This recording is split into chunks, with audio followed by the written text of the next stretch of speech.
Hello friends, my name is Preeti. आप देख रहे हैं exam ten YouTube channel. Friends, आज हम लोग डिस्कस करने वाले हैं मॉडर्न हिस्ट्री के एमसीक्यू का पार्ट 2।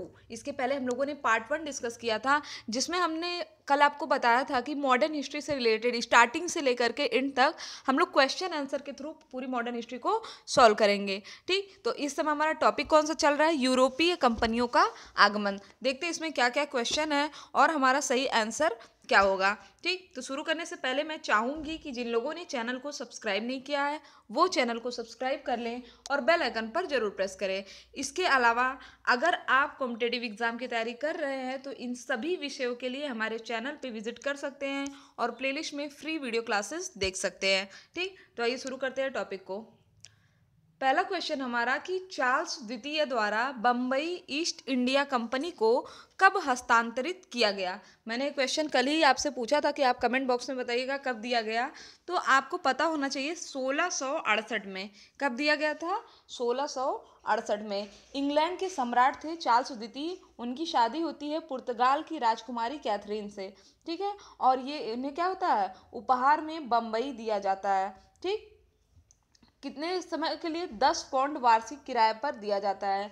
ठीक है, तो अगला क्वेश्चन है हमारा कि निम्नलिखित में से किन स्थानों पर ईस्ट इंडिया कंपनी के शासनकाल में प्रमुख औद्योगिक केंद्र नहीं थे? देखते हैं हमारा सही आंसर क्या होगा। यहाँ बात हो रही है औद्योगिक केंद्रों की। ठीक, तो इसमें हमारा सही आंसर क्या होगा? इलाहाबाद और ग्वालियर। जबकि अगर हम लोग बात करें बंगाल की, बात करें मद्रास की, बात करें सूरत की, बात करें तो इन सभी जगहों पर औद्योगिक केंद्र थे। नेक्स्ट है हमारा प्रारंभ में यूरोपीय व्यापारियों की रुचि किसमें थी? स्टार्टिंग में जो यूरोपीय व्यापारी आए थे उनकी रुचि किसमें थी? तो ये तो सबको पता है कि मसाले में थी। ठीक है, वास्को डी गामा जब आया था पहली बार 1498 में, तो वह क्या लेके गया था? मसाला ही लेके गया था। और बाद में तब से उनकी रुचि किसमें थी? स्टार्टिंग में मसालों पर, बाद में उनकी रुचि होती है शासन में। अगला हमारा कि 18वीं सदी के अंत तक भारत के किस भाग में यूरोपीय ईसाई मिशनरीज अधिक सक्रिय थी? यूरोपीय ईसाई मिशनरीज कब सक्रिय थे? या सक्रिय थे बंगाल और असम में। ठीक है, अगला क्वेश्चन हमारा 18वीं शताब्दी के भारत में फ्रांसीसी कंपनी की स्थिति के बारे में निम्नलिखित में से क्या सत्य है? ठीक, तो पहला, यह एक निजी कंपनी थी? नहीं। या फ्रांसीसी सरकार द्वारा समर्थित निजी कंपनी थी? नहीं। यह मुख्य रूप से सरकारी उपक्रम था? तो सही आंसर क्या होगा? यह मुख्य रूप से सरकारी उपक्रम था। और एक क्वेश्चन मैंने कल आपको पढ़ाया था कि फ्रांसीसियों का प्रभुत्व कब समाप्त हुआ था? वांडीवास के युद्ध के बाद।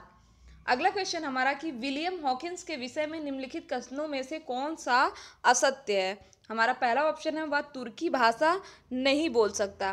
ठीक, तो यही देख के लग रहा है कि क्या है, यही असत्य है। बाकी आगरा में जहांगीर के दरबार में वह राजा जेम्स प्रथम द्वारा सम्राट अकबर को लिखे पत्र के साथ पहुंचा। उसके पोत का नाम हेक्टर था। सही है, निकट पूर्व का उसे बहुत अनुभव था।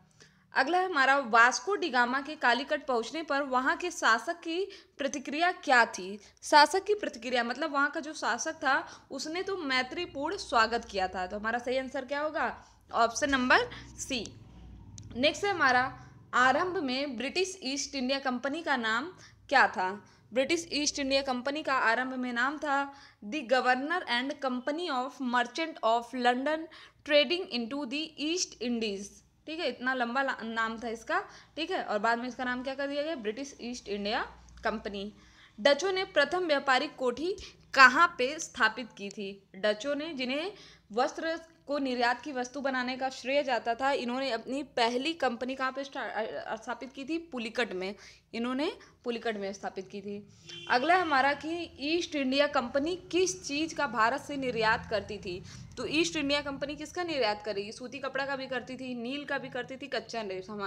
तो हमारा सही आंसर क्या होगा? 1, 2, 3। आपको पता है नील का ही आगे चल के नील विद्रोह होता है।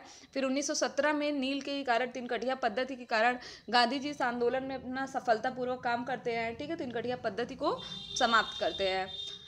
चलिए अगले क्वेश्चन की बात करते हैं। अगला क्वेश्चन हमारा कि फ्रांसीसी राज्य में पांडिचेरी के पूर्व विलयित हो गया था। फ्रांसीसी राज्य में क्या विलयित हो गया था? तो उपरोक्त में से कोई नहीं, ना तो चंद्रनगर, कारिकल, ना ही माई। ठीक, भारत में पहली फ्रेंच बस्ती कहाँ पर स्थापित की गई थी? तो भारत में पहली फ्रेंच बस्ती स्थापित की गई थी चंद्रनगर में। फ्रेंच बस्ती कहाँ पर स्थापित की गई थी? चंद्रनगर में स्थापित की गई थी। और ये अगर हम लोग बात करें कि फ्रांसीसी किसके काल में आए थे, तो लुई 14वें के काल में। ठीक है, याद रखिएगा, इंपॉर्टेंट क्वेश्चन है। और वांडीवास का युद्ध तो याद ही रखिएगा। चलिए नेक्स्ट क्वेश्चन की बात करते हैं। सूची 1 को सूची 2 से सुमेलित करना है और हमें बताना है कि कौन सा सही मिलान है। ठीक, तो सबसे पहले है डच। ठीक, तो डच का संबंध किससे है? डच का संबंध है पुलिकट से। फिर है हमारा इंग्लिश। इंग्लिश का संबंध किससे है? हुगली से। पुर्तगीज गोवा। ठीक, फ्रेंच चिंसुरा। ठीक है, अगला क्वेश्चन हमारा, परवर्ती 17वीं एवं प्रारंभिक 18वीं शताब्दियों में इंडोनेशियाई द्वीप समूहों में भारतीय अफीम के निर्यात पर किसका प्रभुत्व था? तो यहाँ पे हम लोग बात कर रहे हैं कि भारतीय निर्यात पर किसका प्रभुत्व था। ठीक है, कब? यहाँ बात हो रही 17वीं एवं प्रारंभिक 18वीं शताब्दी की। तो इसमें हमारा सही आंसर क्या होगा? डच ईस्ट इंडिया कंपनी की बात हो रही है। ठीक, बंगाल के प्रमुख बंदरगाह हुगली से पुर्तगालियों को निष्कासित करने वाला मुगल बादशाह कौन था? तो इसमें मुगल बादशाह कौन था? इसमें था शाहजहां। अगले क्वेश्चन की बात करते हैं। भारत के पश्चिमी तट के निम्नलिखित में से किस स्थल पर इंग्लिश फैक्ट्री स्थापित की गई थी? तो वह स्थल कौन सा था? तेल्लीचेरी था। ठीक, नेक्स्ट है हमारा कि कौन सा सही सुमेलित है? तो देखते हैं पुर्तगाल। तो ये तो हम सबको पता है, पुर्तगाल इस्तादो डे इंडिया। ठीक है, तो हमारा सही आंसर भी क्या होगा? ऑप्शन नंबर ए, केवल एक ही सही है। नेक्स्ट बात करते हैं, सर्वप्रथम सूरत में किसने अपनी फैक्ट्री स्थापित किया था? तो सर्वप्रथम सूरत में अंग्रेजों ने अपनी फैक्ट्री स्थापित किया। अगला हमारा, पुर्तगालियों ने क्रमशः गोवा जीता और हरमुज खो दिया। कौन से टाइम में यह हुआ था? देखिए 1510 में मैंने आपको बताया था अल्बुकर्क ने गोवा जीता था आदिल शाह से, और उसके बाद 1622 में हरमुज को खो दिया। अगला क्वेश्चन हमारा, कौन सा यूरोपीय व्यापारिक कंपनी के पर्यवेक्षण में कासिम बाजार नगर ने 17वीं शताब्दी में सर्वाधिक मात्रा में रेशमी तागे का उत्पादन किया? इसमें हमारा सही आंसर होगा डचो। ठीक, अगला था, निम्नलिखित में से किसने सर्वप्रथम यूरोपीय चल धातु सदृश मुद्रण यंत्र में रुचि लिया? मुद्रण यंत्र में कौन रुचि लेगा? मैंने आपको कल ही बताया, भीम जी पारेख।